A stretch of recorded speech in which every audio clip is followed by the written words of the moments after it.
Di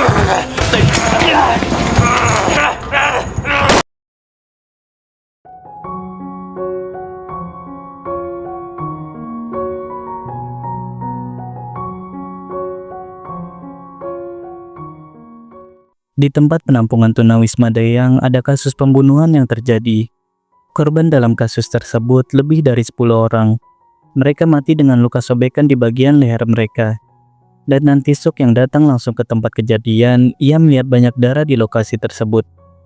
Dan anggotanya yang bernama Jisoo melaporkan ada salah satu mereka di sana yang mengkonsumsi obat pil Nex, tanpa ia ketahui efek samping dari obat tersebut. Di sisi lain, Sungyung menyaksikan berita tentang kejadian di tempat penampungan tunawisma Dayang itu. Dan ia terkejut, Sebum ternyata telah kembali dalam keadaan baik-baik saja. Sungyung memberitahu pelatihan mereka ditunda untuk sementara waktu, karena tempat Jungti menggila waktu itu telah ditutup. Sungyung juga mengatakan setelah kejadian itu, ia mendapat banyak telepon dari para wartawan. Mereka menanyakan sebenarnya apa yang terjadi di tempat pelatihan. Ternyata Sebum juga mendapatkan telepon dari para wartawan dengan pertanyaan yang sama. Sebum menduga mungkin semua anggota Sou juga mendapatkan telepon yang sama. Dan Sebum meminta Sungyung untuk mengabaikan telepon-telepon itu dan merahasiakan tentang kejadian Jungti. Sebum juga memberitahu dirinya saat ini sedang mengambil cuti selama 6 bulan. Ia hanya mampir ke sana untuk mengemas barang-barangnya dan sekadar menyapa Sungyung sebelum pergi meninggalkan asrama. Sebum berencana akan pindah ke apartemen sewa untuk para anggota polisi. Biaya sewanya mungkin cukup mahal, namun ada potongan khusus untuk para polisi yang baru menikah. Ternyata saat itu Sebum telah merencanakan pernikahannya dengan Yihun. Awalnya Yihun merasa Sebum ingin menikah dengannya hanya karena ingin mendapatkan apartemen itu dengan memanfaatkan bonus pengantin baru. Namun Sebum meyakinkan bahwa ia memang tertarik dengan Yihun dan ia ingin menjadi istri Yihun. Hingga akhirnya Yihun pun percaya dan mau menikah dengan Sebum. Dengan gugup, Sungyung memberikan selamat kepada Sebum sambil sesekali memegang lehernya. Sebum juga memberitahu luka bekas cakar Jungti tak bisa sembuh di tangannya. Dan pihak militer meminta sampel darah dari luka itu setiap 2 minggu sekali. Yihun menelpon Sebum dan mengatakan akan pergi ke apartemen mereka untuk membereskan barang-barang mereka yang sebelumnya telah dipindahkan. Saat di parkiran, Jungkook memberikan hadiah dari dirinya dan juga istrinya untuk pernikahan Yihun.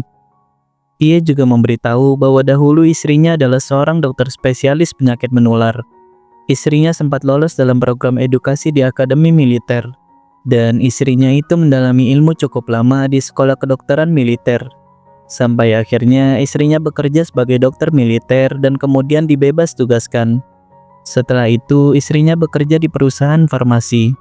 Istrinya merupakan ketua tim perusahaan tersebut. Dan Jungkook memberikan informasi tentang Letnan Tae-suk. Dahulu Tae-suk pernah terkena kasus karena telah menyerang presiden direktur perusahaan farmasi tempat istrinya bekerja. Namun anehnya, Tae-suk dinyatakan tidak bersalah, dan ia kembali ditugaskan di markas pusat penanggulangan bencana. Jungkook memperingatkan Yihun untuk tidak terlibat apapun dengan Tae-suk. Sementara itu, setelah Sebum selesai menelpon, Sungyung sudah pergi dari sana. Padahal sebelumnya Sebum memintanya untuk tunggu sebentar. Ternyata Sungyung bertemu dengan salah seorang wartawan. Sungyung meminta bayaran mahal untuk membocorkan informasi tentang kejadian Jungti. Dan wartawan itu tak masalah dengan bayaran yang besar demi mendapatkan informasi tersebut. Sungyung kemudian kembali ke tempat pelatihan yang telah ditutup karena kejadian Jungti sebelumnya. Dan ternyata ada luka cakar di bagian leher Sungyung dari anggota yang ia selamatkan sebelumnya yang telah tergigit oleh Jungti.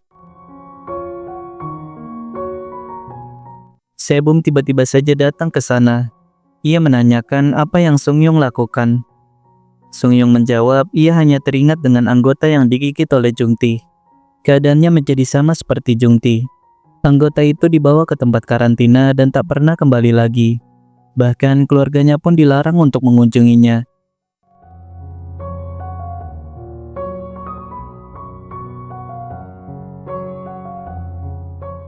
Setelah itu, Sebum pergi ke apartemen barunya. Ia bertemu dengan anak kecil yang hampir saja menabraknya.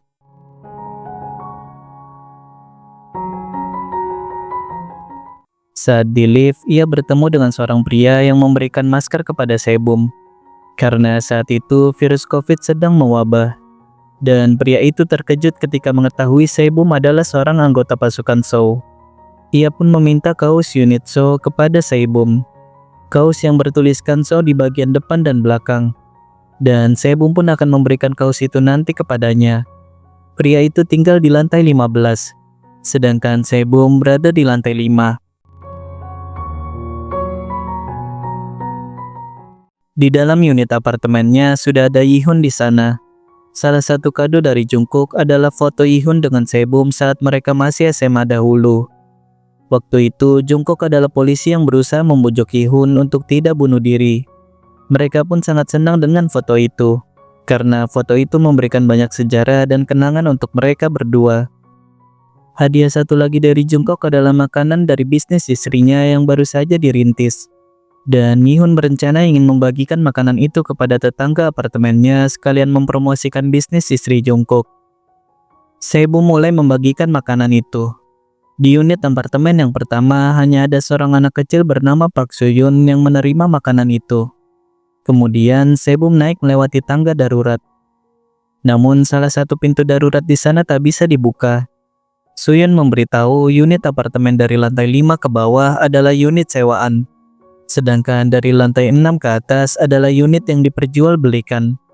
Pihak apartemen menutup pintu itu agar penghuni apartemen di lantai bawah tak bisa masuk ke lantai tersebut. Bisa dibilang ada perbedaan kasta di sana. Yang menyewa hanya dianggap sebagai orang miskin dibandingkan dengan mereka yang membeli unit apartemen.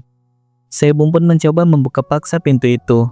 Ternyata di balik pintu itu diganjal beberapa batu hebel. 좀 시원하네. Sebum kemudian ke unit apartemen di lantai itu. Dan itu adalah unit apartemen milik seorang pengacara yang bernama Hisung. Hisung memberikan kartu namanya kepada Sebum sebagai tanda terima kasih. Dan Sebum diberikan konsultasi gratis jika sewaktu-waktu membutuhkan dirinya. Di sana, Hisung tinggal bersama istrinya yang bernama Soo-yoon yang bekerja sebagai asisten pengacara. Hisung langsung membuang makanan dari Sebum. Ia mengatakan mereka bekerja di dunia pengacara. Mungkin banyak orang yang tak suka dengan mereka. Jadi ia tak mau sembarangan menerima makanan dari orang yang tidak mereka kenal, karena khawatir makanan itu telah diberi racun. Kemudian Sebum pergi ke unit apartemen lain. Itu adalah unit apartemen milik seorang mantan dokter yang bernama Jo Young. Ia sudah tak menjadi dokter lagi karena izin praktiknya telah dicabut akibat dirinya melakukan praktik medis ilegal. Kebetulan Minji baru saja pulang. Minji adalah istri Jo Young. Ia juga merupakan seorang dokter spesialis kulit. Awalnya Minji menolak pemberian Sebum dengan alasan tak menyukai makanan itu. Akan tetapi karena tidak enak menolaknya, ia pun mengambilnya. Ia merasa sangat kesal karena ada penghuni apartemen bawah yang bisa masuk ke lantai mereka. Perbedaan kasta di sana benar-benar sangat dipermasalahkan. Minji yang merasa kepalanya pusing karena banyak pasien yang ia tangani hari itu, ia pun meminum obat Nex tanpa ia ketahui efek sampingnya. Ia hanya tahu obat Nex itu bisa menghilangkan pusing dan juga bisa meningkatkan daya tahan tubuh. Di dalam kamar itu ternyata ada wanita simpanan Jo Young yang bersembunyi di bawah tempat tidur. Di malam harinya, Sebum bercerita dahulu saat masih SMA, ia tinggal bersama ayah dan ibunya di rumah yang sangat kecil. Ayah dan ibunya selalu saja bertengkar. Sebum sangat lelah mendengar pertengkaran mereka. Sebum yang tak punya kamar saat itu, ia pun memilih tidur di dalam mobil ayahnya. Dari situlah Sebum sangat ingin memiliki kamar sendiri.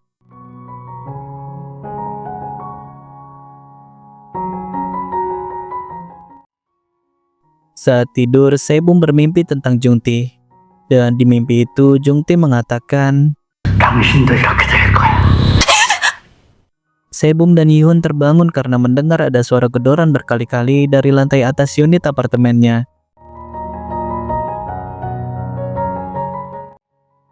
Keesokan paginya, Yihun mendapat telepon untuk menangani sebuah kasus.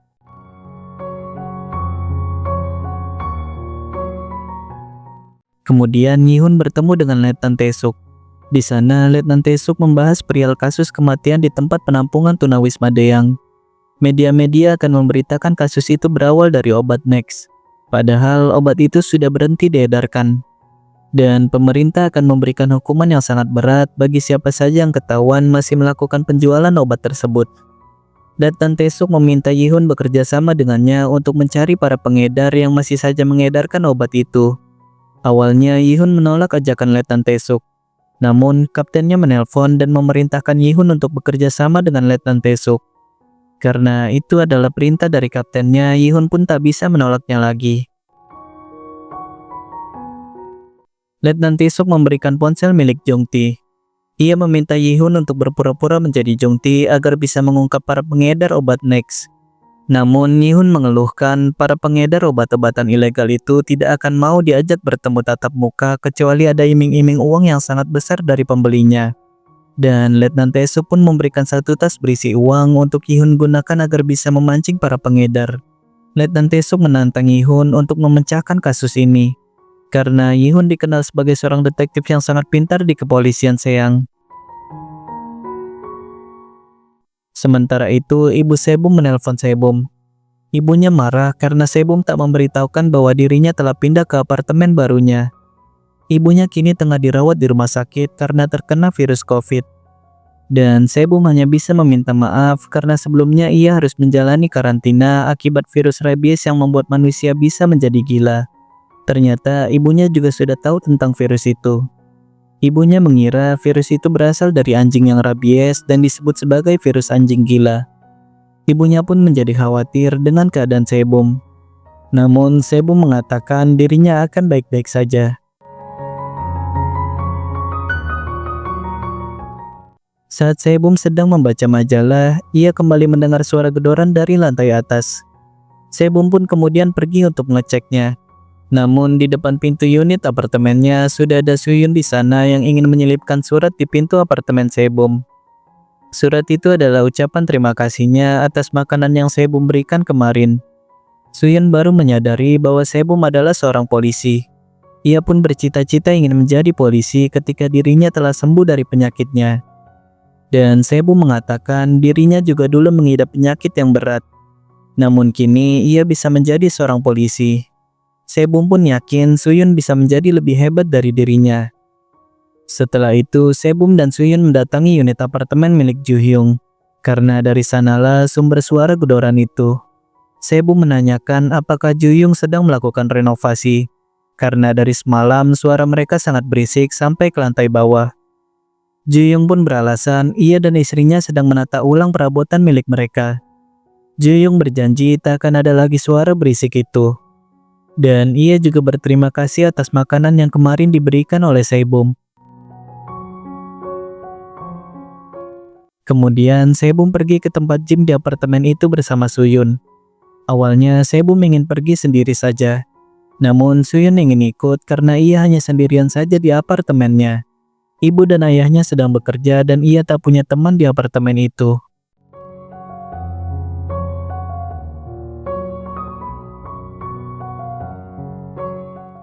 Di sana, Sebum dihampiri oleh seorang pelatih gym sekaligus pengurus gym itu. Sebum diminta mengisi data terlebih dahulu.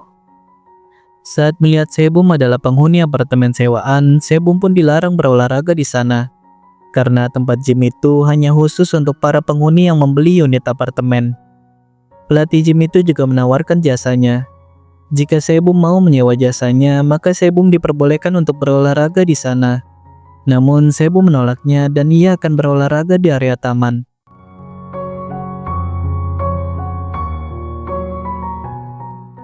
Di sisi lain, Sungyung masih berada di tempat kejadian Jung-ti. Ia sangat sedih melihat luka cakar di lehernya. Ia bahkan sampai tak pulang berhari-hari. Istrinya juga selalu menelpon Sungyung namun tak pernah dijawabnya. Sungyung merasa putus asa dengan kehidupannya. Ia bahkan sampai berpikir untuk bunuh diri. I know, miracle carry on. You've never been Namun setelah itu Sungyung menelpon Saebum dan meminta bantuan Saebum. Ia memberitahukan semuanya kepada Saebum. Ia juga mengatakan ia merahasiakan ini kepada siapapun karena ia sangat ketakutan. Saebum pun langsung membawanya ke tempat karantina untuk diperiksa. Saebum mengatakan Sungyung akan baik-baik saja seperti dirinya. Dan Saebum juga akan mengabarkan kepada istri Sungyung nantinya.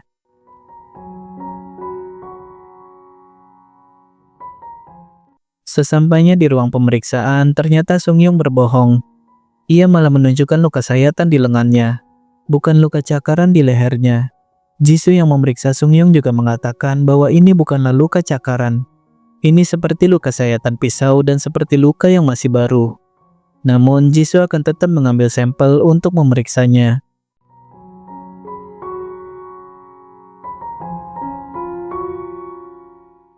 Saebum di sana juga melakukan pemeriksaan dengan pengambilan darah. Dan Saebum juga membagikan makanan kepada Jisoo sebagai tanda terima kasih karena telah merawat Saebum selama di sana. Jisoo menjelaskan siapa saja yang terkena gigitan orang yang terinfeksi, maka mereka juga akan berubah menjadi seperti itu. Saat ini tak ada satupun pengobatan yang bisa menyembuhkan virus itu. Satu-satunya cara yang saat ini bisa dilakukan oleh pihak militer adalah menghambat perubahan orang-orang yang terinfeksi ketika akan menjadi gila. Itulah sebabnya tak ada satupun pasien yang keluar dari sana hidup-hidup kecuali Saebum. Saat Saebum dan Jisoo kembali ke ruangan Sungyung, Sungyung sudah tak ada di sana. Saebum pun langsung menelpon Sungyung. Ternyata Sungyung mencoba kabur dari sana dengan tangan yang masih terborgol di kursi. Ia nekat kabur dari sana karena ia memikirkan keluarganya. Ia berpikir jika dirinya mati di sana, maka kematiannya akan dirahasiakan oleh pihak militer. Dan keluarga pasien tak akan pernah tahu bahwa keluarganya telah meninggal di sana. Sungyung juga mengatakan ia ingin tetap mendapatkan uang untuk keluarganya. Dan Saebum teringat dengan ucapan Sungyung, perihal para wartawan yang akan memberikan bayaran besar jika Sungyung mau memberikan informasi perihal kejadian Jungti sebelumnya. Saebum kemudian bertanya kepada Jisoo di mana para pasien terinfeksi yang keadaannya sudah sangat kritis. Jisoo memberitahu pihak militer memindahkan mereka ke ruangan pendingin tempat penyimpanan makanan. Karena suhu dingin bisa menghambat pertumbuhan virus tersebut. Dan saat ini ruangan pendingin sudah sangat penuh. Jadi mereka memindahkan pasien lainnya ke mobil-mobil truk pendingin. Di sisi lain, Sungyung yang masih berusaha kabur, ia malah masuk ke mobil truk pendingin dengan harapan mobil itu bisa membawanya keluar dari sana.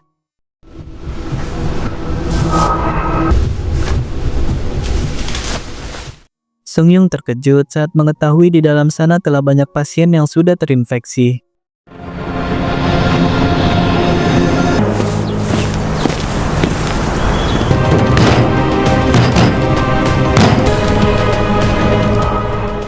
Sungyung kemudian menelpon wartawan yang bekerja sama dengannya. Sungyung meminta wartawan itu untuk mentransfer pembayaran dan ia akan mengirimkan video yang diminta oleh wartawan itu. Sungyung pun mulai memvideokan keadaan di dalam truk itu.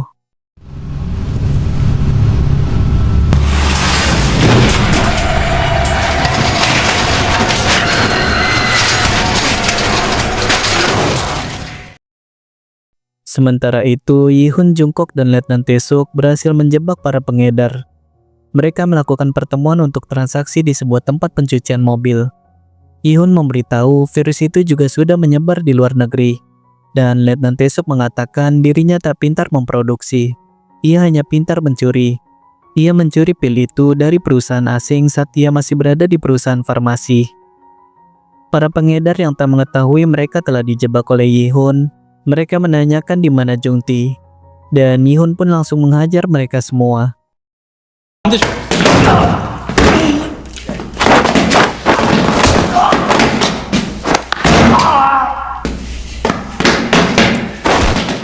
Letnan Taesuk bertanya di mana obat pil Nex yang mereka bawa. Pengedar itu memberitahu obat pilnya ada di dalam bagasi mobil mereka. Namun ternyata malah zombie yang ada di sana. Letnan Taesuk pun menembak zombie itu.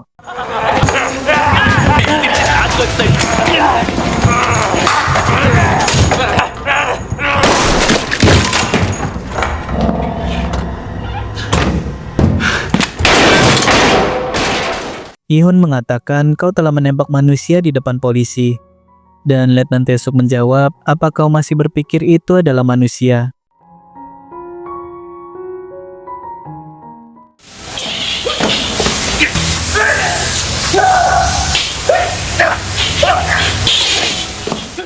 Pengedar itu mengatakan zombie itu telah mengkonsumsi obat pil Next dengan porsi yang sangat banyak.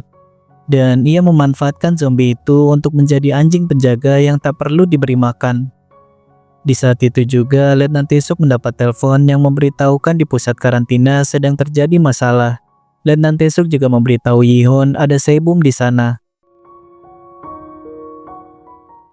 Sementara itu, di pusat karantina, Sebum bersama para tentara lainnya bergegas mengecek semua mobil truk pendingin.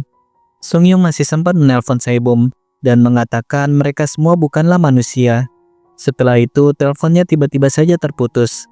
Sebum terus mencoba kembali menelpon Sungyung. Dan Jisoo mendengar ada suara dering ponsel dari salah satu truk di sana.